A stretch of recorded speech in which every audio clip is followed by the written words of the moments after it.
All right, I think it's good. Hello, America. This is Kanode Knows, episode 15 or something. And across from me, I have legendary BMX rider, JJ Palmere. JJ, thanks for joining the show today. Nice to have you. Thank you, man. So, how you doing, man? Doing pretty good.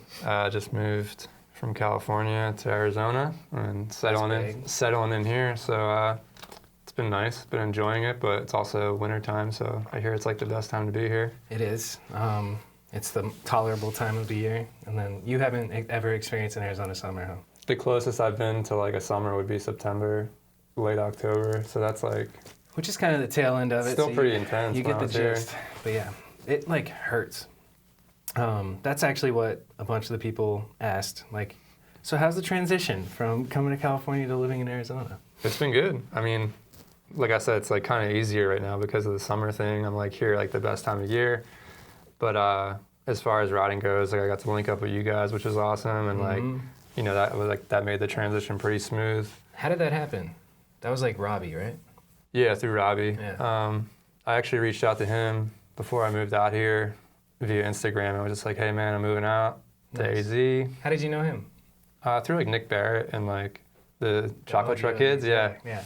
And yeah, he was super cool. I was like, yeah, here's my number. If you want to link up when you get out here, hit me up. And I did. Oh yeah.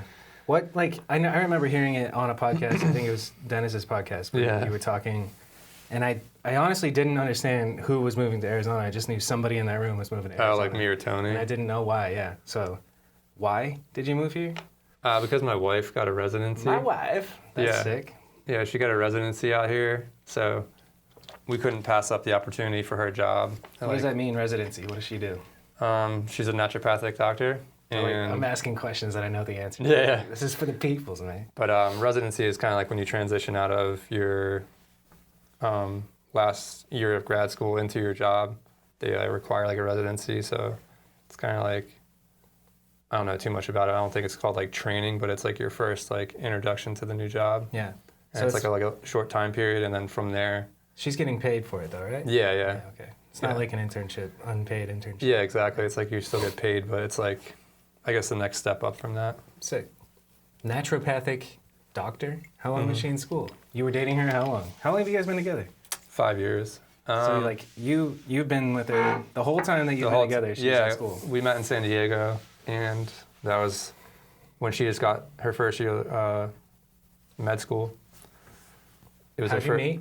At Cacao Fest. That's some foo-foo shit. Yeah, some yeah. hippy-dippy Yeah. shit, dude.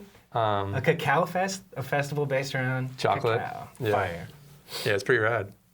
I don't think they do it anymore, but yeah, it's pretty fun. And like, it's not like your typical festival, but... So you moved from, Jesus Christ, there's so much to like, all right. Start from? Yeah, so like, let's pick a time base.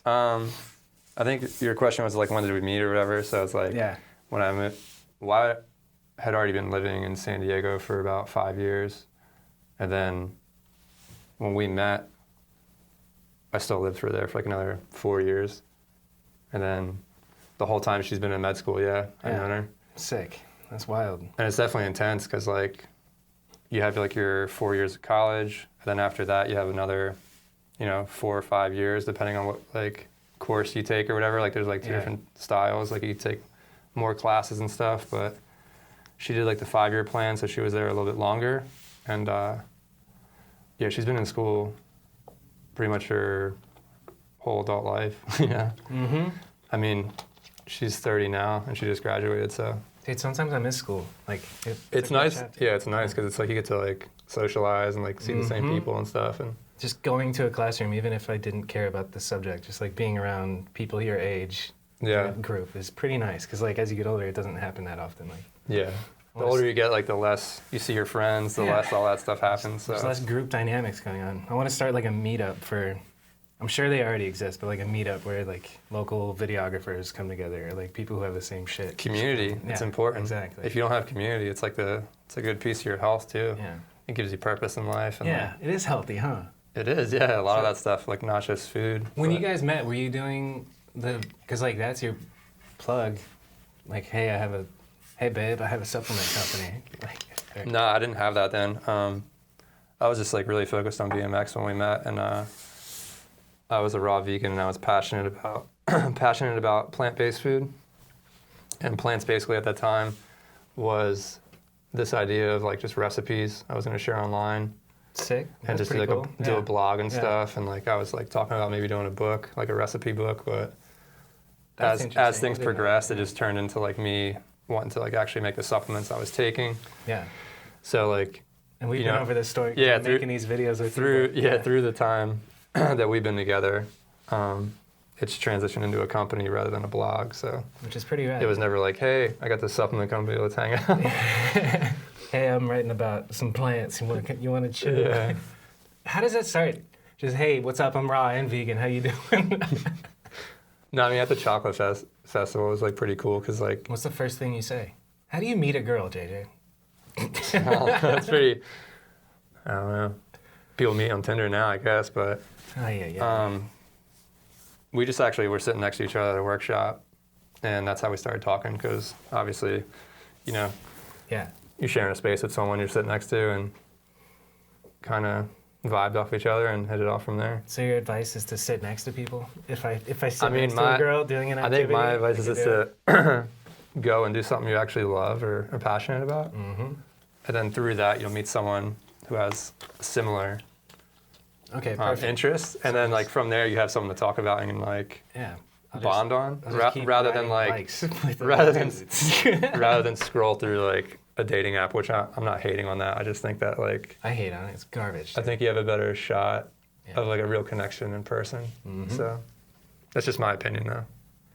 Dude, yeah, dating right now is ridiculous. But I think that's like what we were talking about just a second ago. Was like the community thing.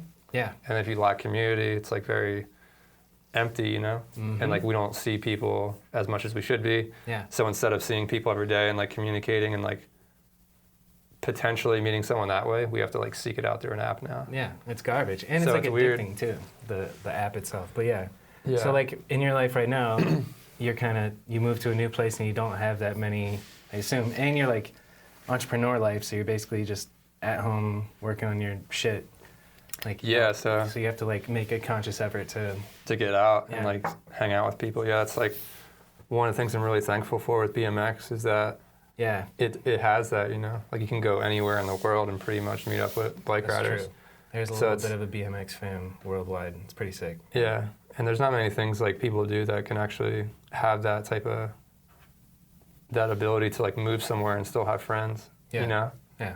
Like if I was a construction worker or something, you know, what's up, bro? I recognize you from the construction crew. I guess you could go on like a forum or something. Or I don't know. Like, but BMX has that tight knit where like you're almost family immediately, and like you accept people just because. Like how else would you even like? I lived in Florida and there was the BMX thing and I had like the Sparky's crew, but I felt so fucking lonely and like. Well, I think it also is like how you meet where people are in life and like. If they have interests outside of BMX. Yeah. Because that's like very important in life. Like you can't put all your eggs in one basket. Yeah. And I mean, thankfully through my life and history of like injuries and stuff, it like led me up to this point where I was passionate about health. Mm-hmm. And that's something I like really care about. So it's easier to meet people when you have something like that. But like. How does that, I mean, I'm trying to remember like how I started caring about health.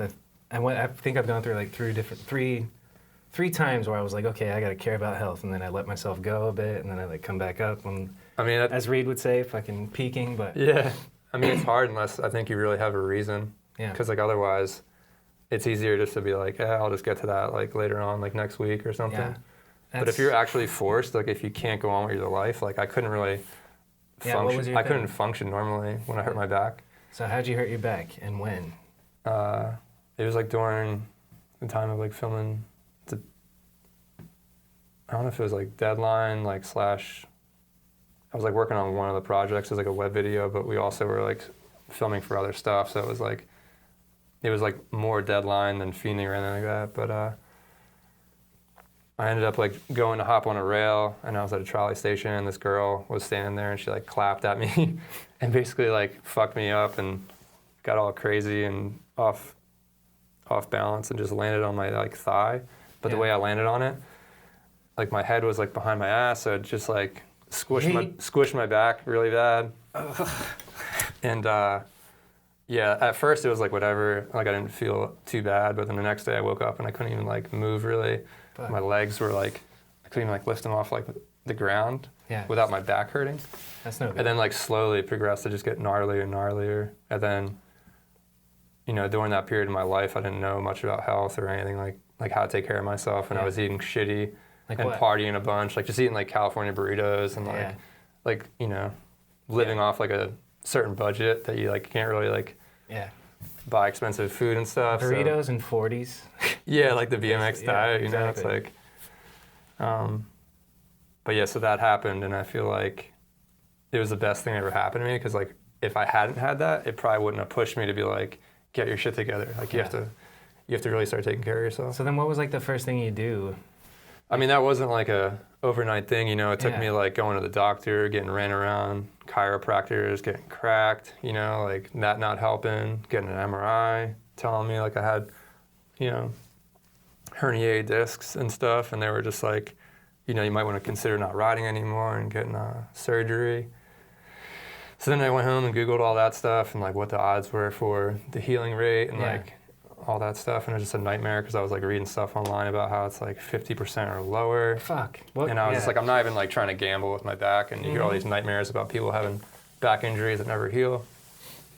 So something in me, like I always had this idea of like returning like to how we're supposed to be as a human and like eat normal. Even like when I was younger and I don't know, living on the East Coast, I just like would remember like this can't be like normal food, like going to the store and buying like pizza or something, you know. Yeah.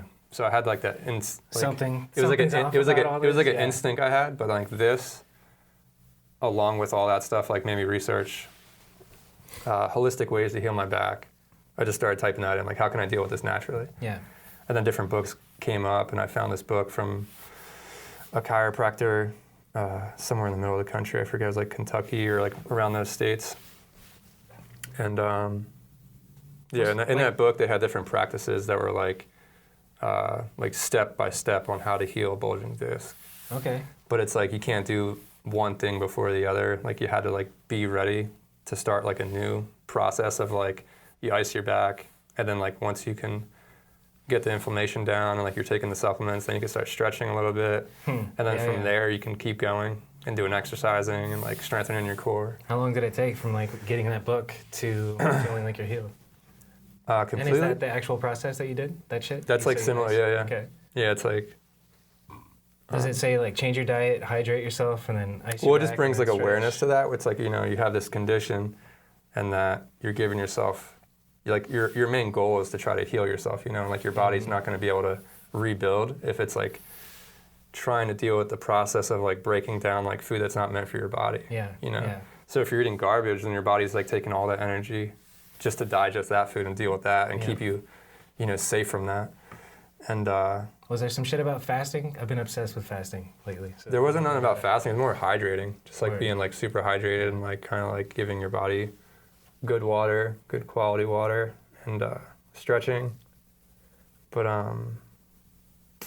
so then where do these fuckers come in? These beautiful products that we have here, available at PlantsBasically.com. That came in shortly after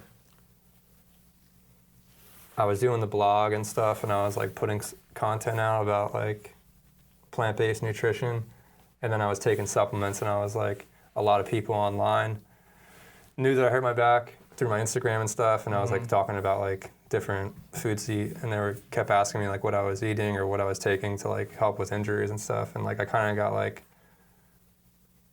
I was like, well, if I'm gonna keep answering this question, I might as well just like make a product based off of this, so that way it's easier than being like, hey, like each time like someone approaches me to like take all these different herbs separately, you know, it just makes it easier. And plus, at the time, I was like wondering what I should do with the company as far as, or not the company, the website, and it just made sense to like make a product. And this was the first one, the Juicy Joint, obviously because the back injury and inflammation and stuff. Yeah, hell yeah. So yeah, the flagship. That's where it started, and it started 4 years ago. So That's so it was sick, like dude. 2017, I think. Mm-hmm. Yeah. 16, like the late 2016. It's like pretty dope. You're one of the cooler people that I know because you started a fucking company. Not only because like also, dude, me and my best friend, or my first best friend, Cleon, would fucking sweat your old school OG like BMX web videos and like the old ones, like with he the specifically punk rock was like Palmere is my favorite rider, and I was like, what? Who? And then, you know what I mean? And then so It's we a just trip. knowing who you are, and then like the whole it's such a trip. The BMX fucking. Community. And like I've been watching you on the internet for like over 10 years, and I've known you for maybe like, for real for like 3 months. It's such a trip. So like when you showed up to that session, I don't know, like a month ago, like you rolled up and I just acted like we already knew each other. Like that's what I mean. Hey, dude, yeah, it's hey, like dude, good to see you. And it's like, and then I was like, do I know you? I just know who you are already. So it's fun. And that's the BMX thing where it's like it's our automatic family. If most people vibe pretty like on the same level. It's pretty cool. It's kind of rare where you're like, I don't know about this dude. Yeah. But well, you'd be surprised. It's like some people can be schmucks, especially in BMX. There's some. I'm just saying as a general rule, it's like pretty welcoming and like. Well, it's also I think the age, and you've been through enough to where it's like, it's just we're out riding bikes and there's nothing to be like over fucking zealous about, if you will. Yeah. I feel like you have to go through a certain amount in BMX to get just jaded enough to like be able to kick it, Well, yeah, you can't like take it way too serious and be like you want to have hunger, but you don't want to be like too hungry to the point to where you're like kind of turning everyone off. You're like big time. Yeah. So it's a certain balance. Yeah, it's like it's a lot of wisdom to please everyone. But anyway, so I was gonna say it's really cool how far Juicy Joint or PlantsBasically has come. Yeah. So I'm trying to think of like a. On that note, I want to like also say that I'm just like blown away by the support I've got by the community. Like so many people fuck with it and like. Yeah. Oh yeah, talk about like where it's come from or like the growth, and like how hard it's been or like what the, like. I mean, obviously, running a company is like a lot of work and it's a lot of something like you have to sign up for and like really want to do because like at the time I was like also working a job too, riding BMX and doing this on the side. And like not everyone wants to go home and like just like put their head down and like work on a company. Work more, yeah. So it's just something I've been passionate about, and like it's been a crazy transition and progress to see like how far it's come. Yeah. And I'm stoked. I'm like really happy. And so it's come from you ordering these things for yourself and then just having like an extra supply that like people ordered and you put it in a. Did you have labels at the beginning, or just sell the tincture like low key, or what? How did the first one get sold? Yeah, it was kind of like that, and then I started contacting like different manufacturers and stuff, and like having the stuff made professionally. But then like, I don't know, along that there was just like so much other nightmares type shit. Like when you're like if I had a t-shirt company, it'd be way easier.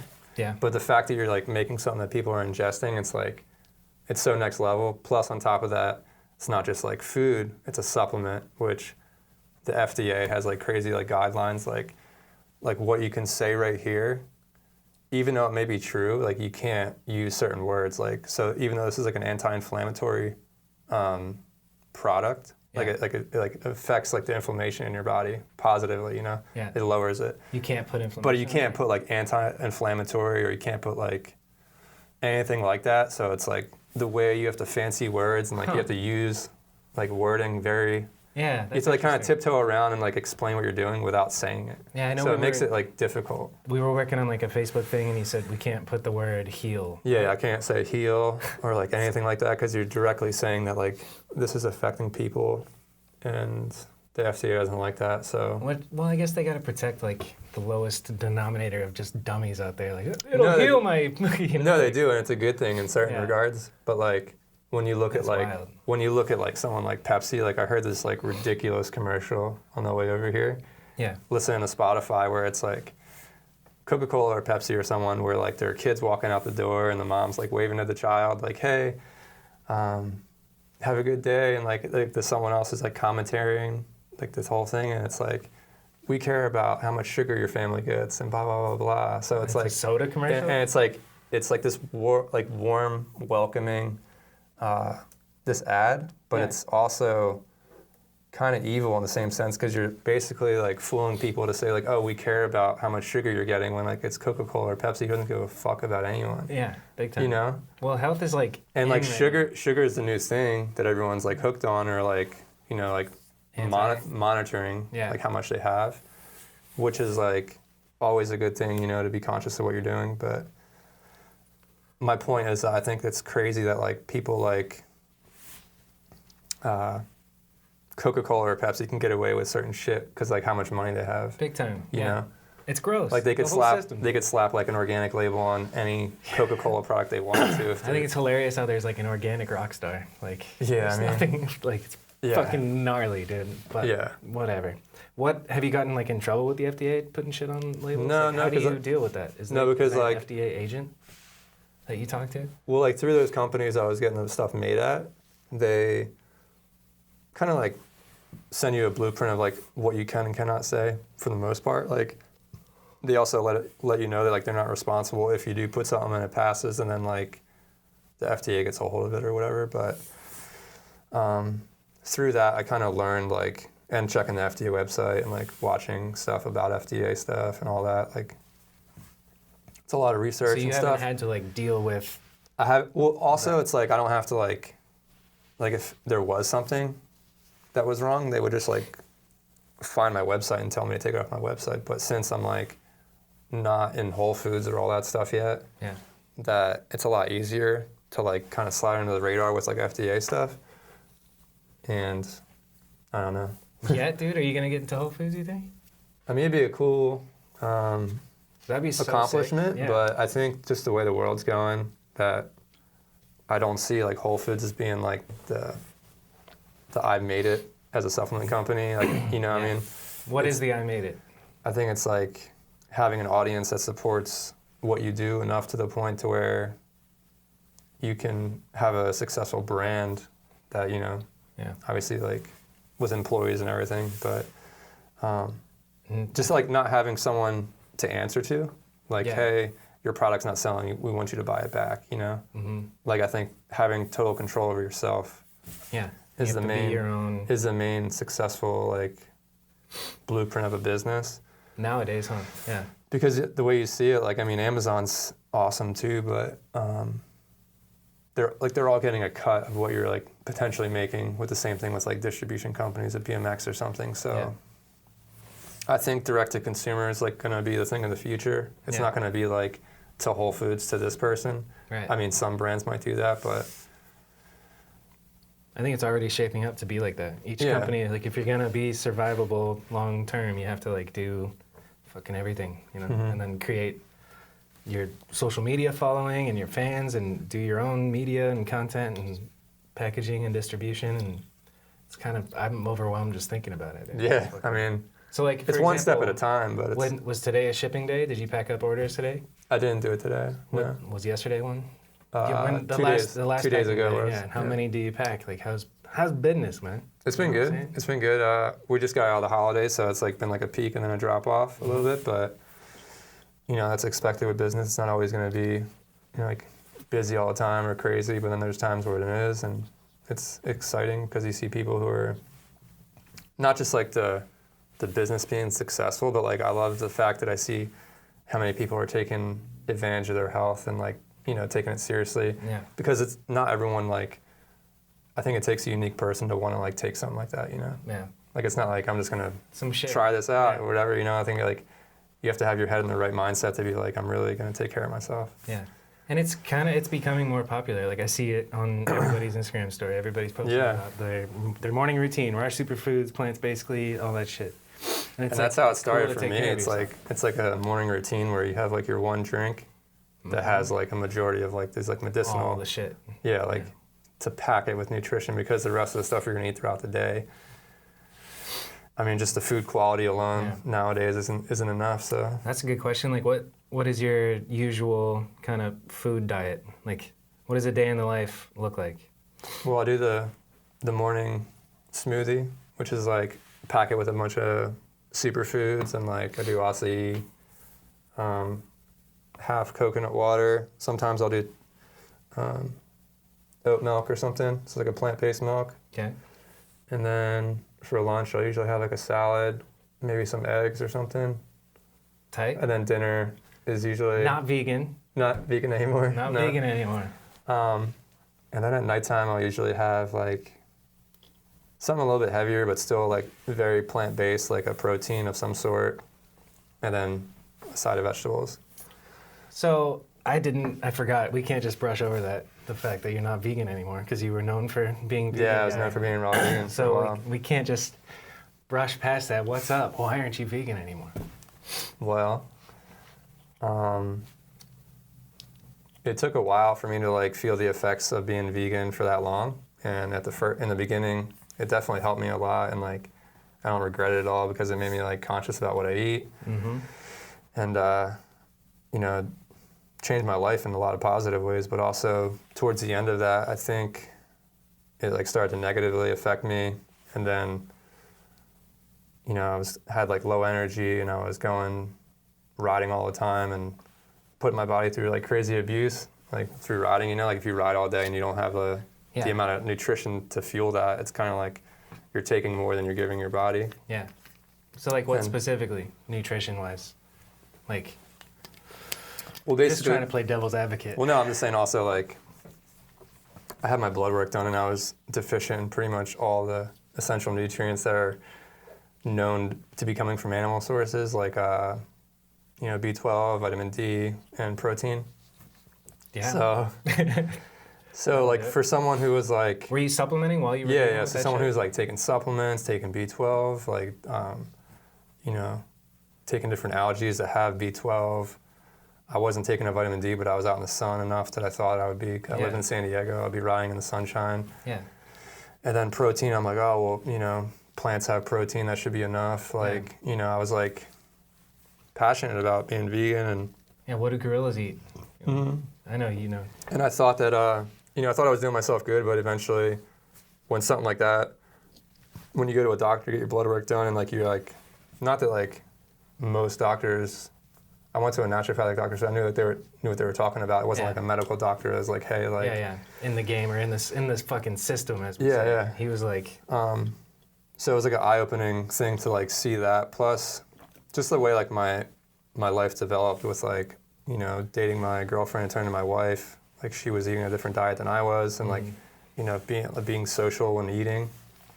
I feel like it caused a lot of like weird like tension between friends, and like it just like it's like eating vegan like requires a lot of like work, you know, to like prepare foods, especially raw vegan, because I wasn't cooking stuff most of the time. That's so nuts to me, dude. That's so crazy. I was like soaking nuts and seeds, and I was just like, I was creating this diet that like I thought was like this superhuman diet, when really it was just like couldn't be furthest from like the truth of like what humans are supposed to eat, you know? Fuck, yeah. And it's like all these things that I'm like turning out to be like sensitive to, like certain nuts, like, and like my stomach lining through like, you know, stuff I ate as a child, like have like leaky gut stuff. So I'm like trying to heal my stomach and gut now. Yeah. But I mean, back then I was just eating like quinoa, nuts, rice, beans, like all this stuff, soaking it, like just had like the worst gas and bloating and like, you know what I mean? It was just like, but like under the impression that it was like the best. And that's kind of like the thing that's like weird about the internet, where like you get information. Yeah, the confirmation bias. Right? And you're like, oh man, it's working for this guy, so it must be like the answer, you know? Yeah.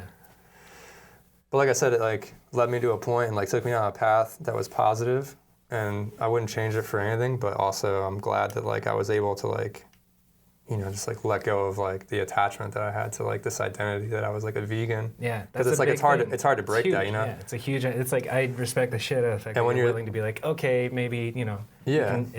You don't. But it took a while to get to that point. Yeah. And so were you like stuck hiding behind the identity of vegan while you knew that you weren't?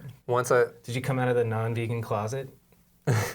Yeah, I mean, I like announced it, like not like this crazy announcement, but I was just like started to post like stuff with meat again and like stuff I was eating, but like still being conscious of like what I eat and like not eating like low quality meats and stuff. Like I think I still contribute all the principles of like vegans, how like they, you know, like they're bringing awareness to like how animals are treated and stuff. I still like, you know, I love all that, because you know there's nothing worse than like a factory farm, dude, or something like that. Scary. So like it's like not morally okay. So that's not the answer, but also like being so extreme that you're not eating any meat isn't the answer. And it's like, I don't know. Everyone's gonna do whatever they have to do that makes the most sense for them. But for me, I had to like just really like bow down and be like, you know, I surrendered to all this stuff that I thought I had figured out and like just kind of accept what was coming my way. So I'm thankful I was able to listen. That's fuck, yeah. And you have, because it's not just you preaching to your like 100 followers on Instagram. You have like a good following of BMX kids that are like, and some people, JJ's vegan. Some people like took it the wrong way and like, you know, they were like saying nasty things, but other people were supportive and like about coming out as non-vegan. They were saying like nasty things like you pussy. Well, some people were like, you know, I get it. Just like things about like animal cruelty and how like I'm a bad person because I'm eating meat now and like how I changed my ways. And I'm like, well, you know, I used to be that person who thought that way and said that, so I can't really judge that person because, you know, that was me at one time. I'm like looking in the mirror, so I'm like, that's so crazy, dude. Yeah, so it's like, we're all going to hell anyway. It's a trip. You know? It's a trip to like look at that and be like, I know where you're coming from, but yeah, that's insane. You know, that's the thing about life is like you never know what's gonna change or like what's gonna. I feel like the smarter you get, the more you realize how much you don't know. Exactly. Yeah, I think that for me was like the biggest lesson where I was like, all this stuff I thought I had figured out, I realized I didn't know anything. You were on top of stupid mountain. And I'm like, I have nothing figured out at this point because, like you said, like the more you know about something, the less you actually know. All right, so let's take it to the Instagram questions. Cool. Some dumb broad says, "You single?" Nah, ho, he ain't single. Dean Watson says, "Bikes tonight?" Whenever this is posted. Bikes tonight? I don't know. It's still so cold at night. I don't want to ride at all, honestly. But I haven't been into riding bikes. But Wednesday night is kind of skate park night, so maybe we should go to Glendale tonight. That'd be cool. Perhaps. Get a little session in. Get a little sesh. All right. Jared as a bitch says, "What do you think of the AZ scene? BMX people, weather." It's cool. I mean, like I said, you guys are super welcoming and rad to ride with, and like cool people just to talk and hang out with. So it's like, it's all you can really ask from someone. It's like, you know. Who's your favorite rider in Arizona besides me? Favorite rider? Mm-hmm. What are we talking about? Like personality-wise, like skill-wise? Your favorite? Who just came to mind when I said favorite rider? Nobody. Nah, Nick. He's crazy good. Watching him's a treat because I'm like, damn, this kid he kills it. Yeah, he's the king. Mm-hmm. The king. Yeah, he's like low key, and not too like, you know, ego boosted or whatever. So it's nice to see someone humble. That's good. He's a savage. All right, I don't know who this person is, but Talia Hershaft says, "What skill would you like to master?" What skill? Yeah. Food sovereignty is a big goal of mine. What is that? Food, to be sovereign, just to be like, to have complete control over like your food, not be reliant on a system that is, if it's ever pulled away from you, then like you're screwed. That is a very noble, smart thing. And I feel like the connection to food means a lot more than just nutrition. You know, like there's like it's gonna sound super hippie, but like I think the act of eating is like a super intimate act. You know, like you're like taking something, putting it in your body, it becomes you. So like, the fact that we just go to a grocery store, basically blindfolded and pick something up and like eat that note, which has like, even the organic stuff, you know, like the landscape's so like toxified or whatever, but not to go down that rabbit hole. It's just like, I would really want to be like self-sustained on the food that I'm like feeding myself with. You think you can do your own farm? Oops, what the fuck? I mean, that's something like, it's just a goal of mine that, I think I just tried to order your product, whatever it is. It's just a goal of mine, and I don't know much about farming. No, just to like, also like harvest food, like from the wild, you know. Oh yeah. To be able to identify different plants and be like, I can get my protein from here. I can go here to get like my phytonutrients, you know. I would like to do. Because it's not just like farming; it's also like being able to hunt and gather too. Because like you can't just like spend all day growing food when like we live in a world where it demands, you know. That's what I was saying. I want to go like bow hunting and fucking be pure. Yeah. Shoot my own meat. And then actually have to like take care of my meat and slaughter it and fucking all that whole shebang, and then you really respect the shit out of the food you're eating. Exactly, and I think it's also a huge factor of overeating too, because you're not going to eat a huge plate of meat that you have no connection to. Yeah. But if you actually like did all that work yourself, you're going to ration it out different. Mm-hmm. So. All right, my man, Hard Copy BMX Archive says, "What's your all-time favorite BMX DVD?" That's a tough one. FBM just went out of business today. Did you see that? I know, it's sad. Rip. It's a bummer. The DVD thing is crazy because there's so many good ones. I feel like I'm gonna have to say like Colonel Mischief or something because. Yeah, that's but that's like answer. changed over the years, you know. That's like that time period for me. But I think the thing that most gets me hyped to ride would be like an Animal DVD, like Can I Eat or something. Yeah. Because it's like just the vibes and like the riding and everything. Dude, Can I Eat? So good. Yeah. Somebody says, "Salute, Billy Joe 03. Biker Bro 420. Generic question, but how long have you been bikes? Bikes. How long have you been bikes? So, I mean, I've been riding BMX since I was 13, and I'm about to be 33, so it's been a while. 20 years. That's 20 2 years. decades. And riding pro, I started riding for premium when I was 18, so. 15 years pro? Yeah, That's fucking nuts. It's been a while. All right, give me the breakdown of your whole BMX career in 3 minutes. Speed story, dude. The breakdown? Hit me with it, yeah. I don't know where to start. That's crazy. I was making web videos in PA, in a small town, Levittown, Pennsylvania. Was doing that just for fun. Started getting more serious and like, you know, meeting up with like different locals and pros around the area, and then like connected with like Garrett and all them, and like started like filming, you know, different stuff. And they were working on Deadline. Well, actually, no. I guess like getting on Premium would happen before that. So I got on Premium through this horror contest that they did, and it was like a web video thing. And then like from there, me and Garrett were getting tight, and like he was making Deadline as like a fun project, so we started filming for that. And then throughout that time period, lived in Philly on the East Coast still for a little bit, moved to New Jersey, and then he wanted to do Fiend, and I had the opportunity to move out here with him, so then moved to the West Coast. Pretty nuts. Yeah, and then we did like, I guess I skipped over my whole props buy and everything, but that's all in Philly, you know, that's all like those years. And then which is such a big deal, props bio. Yeah. It's pretty and then I went on road legendary. pulls and stuff in between that, and Which I road mean, there's a pulls? lot to like Which think road about. pulls? Huh? Which road pulls were you on? 18. No shit. Sick. There's the last road pull, so it's pretty cool. Yeah, that's rad. It's like an Hell accomplishment. yeah.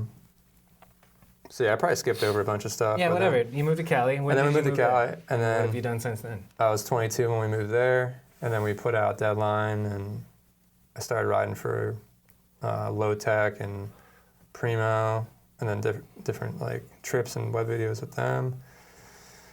And then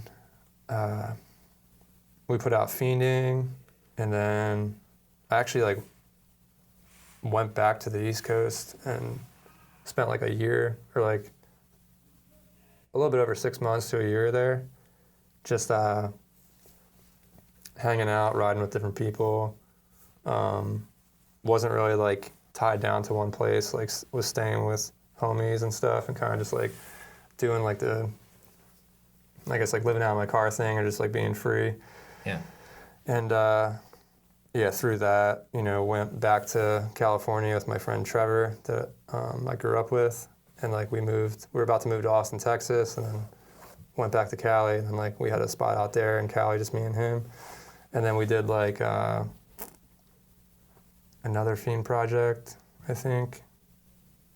And then, yeah, now we're coming up to like the current stuff, I guess. Yeah. It's like hard to think of everything. How old are you now? I'm about to be 33. That's nuts.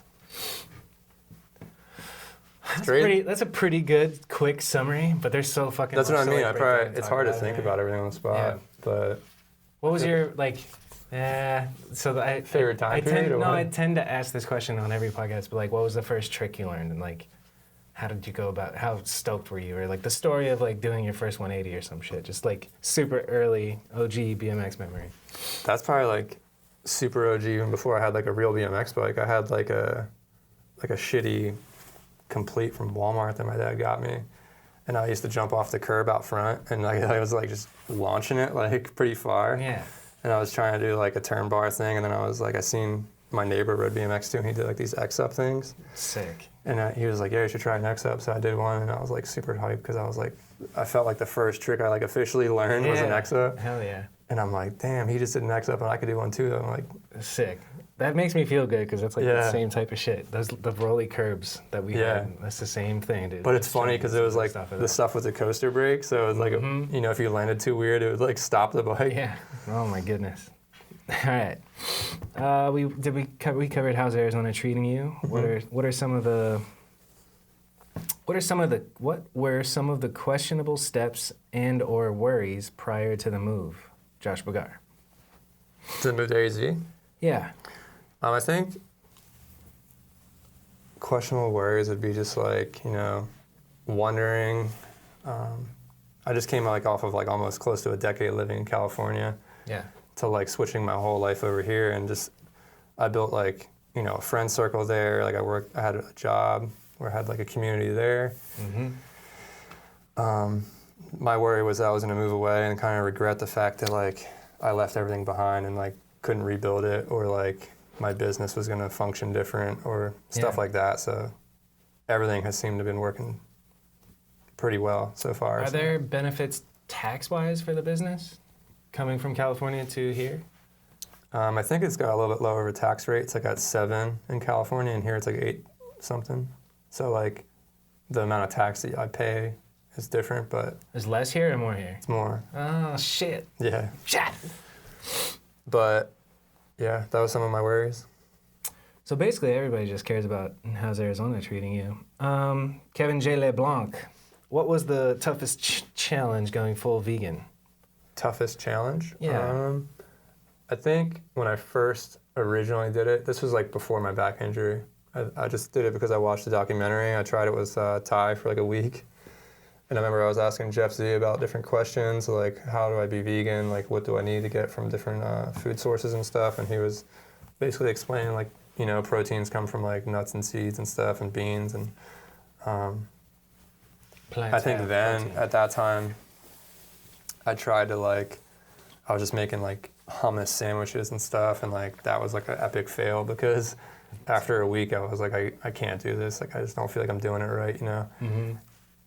And I think just like really studying up and like knowing that the food groups that you need to get, like that you're like trying to like get in your diet are like the most important things that you have to focus on. And I just didn't do that work, so that was like the hardest transition for me. Yeah. Yeah, I guess like teaching yourself about like I went into it blindly. Nutrition, getting into the habit of like loving a fucking big ass salad. Like, yeah, we were talking about that the other day. But I love whole food salads, dude. But when I actually went like full raw vegan that time, that was like I was so heavy into doing the research and stuff, and like it all made sense. So for me, it was like I think mostly your mindset is the hardest thing to get over, because like if you're gonna doubt like what the outcome's gonna be. Yeah. I mean, then I was like super convinced and like on this like. So then when you went in full balls deep, were you doing no booze too? Yeah, I like cleaned up my whole diet, and I was like, for a while, I was like. Because there was a point you were telling me before where it's like you were. I stopped drinking. Burritos and drinking every day, and then. Yeah. It wasn't like overnight, but yeah, it was like a transition of like I went to the farmer's market and started getting like fresh food, and like I would eat that instead of an easily bought burrito from the store, you know? And I would like just like make like random things, and then started looking up recipes and like. Yeah, dude, all this talk of burritos. I think the more your body like feels what it's like to eat like really fresh food. It like does feel good. You don't want like, because like after you eat something, like you feel like shit. You don't want to feel like that's a fact. That's real. Hashtag dry January. That's obviously not difficult for you, and it's pretty much not hard for me either. It feels good to like have a title on it and be like, okay, you know what? Like you're like stuck to something. Yeah. And it was just us standing there. I think we were all kind of hungover from like basically just New Year's. New Year's, a couple of days of New Year's, and it was like. Keep in mind, I don't even drink that much either. Yeah, exactly. I had like 4 beers or 3 beers, and I felt like crap. Yeah, well, hangovers they get worse as you get older. It's fucking nuts. That's one thing I've also learned to do is like with transitioning my diet, like from being so extreme, is like giving myself the leeway to like kind of like eat something that I normally wouldn't, but like not beat myself up over it, because it's like you can't be perfect, and like you can't like filter everything to the max, so like you're gonna mess up, and like accepting that, and like. Well, people love having like a label on shit. So like. Yeah, like I don't identify with any type of. You vegan? You vegetarian? Yeah. You fucking pescatarian? It's like. Or you keto, or you this, or you that. I aim to be. Yeah, keto's a good question. So. It's just like just eat healthy. Yeah. Just like aim to be plant-based mostly. I think like that's kind of where I've been at. Or actually, my mom will be like, "You're on that keto bullshit, aren't you?" And I'm like. I just like generally more towards that direction. You know, I still fuck around and have a cookie here and there. I think the new answer to the future is going to be, I'm just a human eating what's meant to be eaten. That's real. You know, it's like there's not. Eventually, there's going to be like, the label stuff's going to fall away. Yeah. But right now, we're so identified with stuff that we like are addicted to it, kind of. I love labels, dude. Yeah. I remember I was in college. Took a philosophy course. They showed factory farms, and I was just like, "Oh, I'm not eating meat anymore." And like I went vegetarian for. That's enough to like change. It's so anyone. fucked. It's dude. enough to change everyone. Fucked, yeah. All right, Curtis Woodruff, Art is Hard says, "What is it like running your own company as far as fulfilling orders, coming up with your product, and finding your own voice in a rising field frame of mind?" So that's a lot of questions. I think actually we should talk about. Do you have any new products coming up? I do, yeah. I recently just discontinued the Berry Radical one. Okay. And then I'm going to do a new product that's coming out soon, probably like 6 weeks. You got any secrets? I don't want to talk about it too much because I kind of want it to be a surprise, so that way it's not like everyone already knows what's coming. I know the surprise. All right, so then how about mindset of like, because I know I personally have a hard time sometimes on days where there's some work to be done, but it's like it doesn't have to be done. I'll let myself like slack off. So how do you stay motivated? I think that's like the hardest part is to be self-driven and like realize that I'm like a one-man show. You know, I'm doing everything across the whole business, from you know, shipping the stuff to all the website back end to like writing content, creating content, all that stuff. So like there's always something to be done, and it's easy to get overwhelmed because you could be like, oh man, I have like 50 things that need to be done, which, you know, some of them like don't have to be done right away. So I think it's, you know, you just get better at prioritizing like what has to be immediately done versus being like overwhelmed with like the amount of like stuff that you have to do, you know? Because at first it's like a reality check and you're like, oh man, I don't know if I should sign up for this. Like it's too much for me. It's a lot. But if you let it eat you up, then it will. But it kind of sounds like he's asking that because he wants to like do his own. Seems like. Yeah, and I think, you know, what's your advice? It takes like a certain person. So if you're motivated and like you're driven, you have to be passionate about what you're doing, because eventually, you know, like the surge of like whatever you want to call it, like the hype or motivation to start a company is going to fall away. Yeah. And when you have nothing left, like all you have is like the passion of like why you started in the first place, which is like. True. For me, is to help other people with their lives and their health. Yeah. And to deliver a product that like, you know, they can actually feel. And that's what's going to motivate you when like you're sitting there doubting the mission or whatever you're doing. What does your morning routine look like? Like how was today? Or I mean, just in general, morning routine. Do you have one? Yeah. I usually get up and like get my smoothie going, drink some water.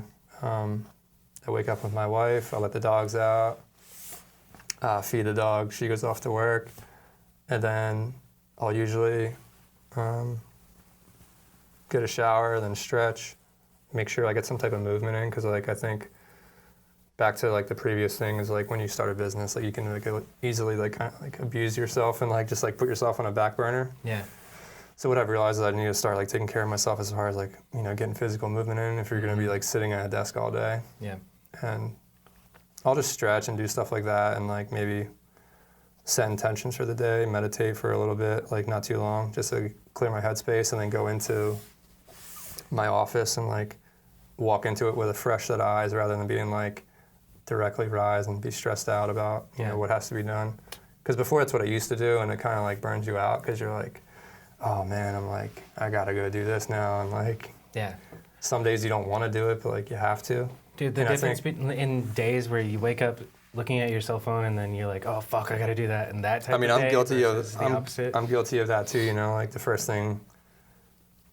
Sometimes when I wake up, I'll just like grab my phone just to check the time, and like you'll see like a message or like a notification from my website or something, and like it'll just pull me into this. I gotta ship orders. I gotta pack orders. Fuck. It'll just pull me into this like hour-long thing of checking emails or whatever, and I'm just like, all right, I need to like put my phone down and stop looking at Instagram and just like go and do the things I have to do. Dude, I say that shit, but I am not. I'm like, I shouldn't look at my phone when I wake up, and then beep, beep, beep, beep, beep, beep, beep, beep, and I'm just looking at my phone. I mean, we're all guilty of it, you know, like no one's perfect. But me, I want to be perfect, dude. Yeah. Come on, man. Yeah. I mean, so yeah, that's what I would say. Just kind of make sure you have a passion for what you're doing. Whoever asked that question. Yeah, Curtis. Yeah, Curtis, because when everything wears away, that's all you have. Yeah, I wonder what your fucking company is, Curtis. Videography. Good luck, though. Yeah. Good luck with everything. Good luck, Curtis. All right, dude, we got 3 minutes. Unfortunately, this has to be a rapid one. Let's see. I think we covered it. Yeah, we did. We did talk about it a lot. I'd like to do kind of part 2, and then maybe be prepared with like specific fucking. Well, yeah, stuff that I grazed over with BMX and stuff we can talk about. Yeah, telling your whole BMX story in 3 minutes is kind of insulting. yeah, it's kind of hard. You got a couple hours to fucking talk about. So I'm like, darn. Cool. Let's see. All right, here's one. What is your favorite or like most proud clip that you've ever gotten? And that'll be our last one. I think there has to be like that kink rail or the ice and Grossmont I did. I was really hyped on the ice at Grossmont just because that took me like forever to do. Yeah, the one that was filmed from behind? Not that one. You're thinking of the yellow rail? Yeah. This is the one like with the fiending promo that when we moved out to California. Down the massive joint? No? It's the one that Castillo grinded that was like in a video a long time ago. What was it in, bro? What was it in? The Fiend promo. It was like but I went back like 3 times to go get it. And it was back when I was riding metal pegs. I mean, thankfully they were metal because what the fuck?